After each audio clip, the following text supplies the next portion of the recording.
would I do if I were put in a spot? Let me begin with what I would not do. The first and the foremost is, when put in a spot, I would not waffle. Number two, I would not resort to sarcasm, because sarcasm is a sign of weakness. It would tell the other person that I'm frustrated. Number three, I would not refuse to acknowledge what common sense dictates that I should own up. And number four, look, humor is not going to make it go away. And it just might be a reputational suicide. And especially if the program is being recorded or if there are several stakeholders there. So I would not do any of these four things. What I would do is I would start to engage with that person who's put me in the spot.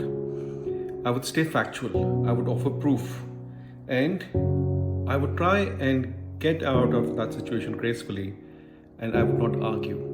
So some of the options that I would use is, I would say, as I understand, in my perspective, based on my interpretation, in my assessment, and nobody can refuse. Question is, how do I deal with difficult questions during presentations? Now, I have a few set of mantras. The first mantra is relax, stay cool, calm, collected, in control, and don't be defensive. The second is buy time. And how do I buy time? This is what I do. So I would validate the question. How do I validate the question? I would say, great question, congratulations. And I would also say, looks like you've been paying attention to what I've been saying. And I do this so that I can steer it back to my core message. And then I would repeat the question. I might also break it down into multiple parts. I'm doing all this to buy time.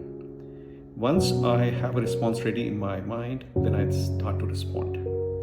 Once I have responded to the question, I would say I have expanded on the points that I had been discussing earlier. And I would park it there. Now, there are a few set of rules that I follow. The first is, honesty is still the best policy. If it's a tricky one and I'm not 100% sure, I will request that person if I could get back to him at a later stage. The second is, I do not gamble on information because it will not cut it my way. I may be the best prepared person in the room, but I may not be the best informed person in the room. And there are only two things that you can rely on during the presentation day. The first is the preparation itself, and the second one is your words. So try this. It's worked for me. It will work for you.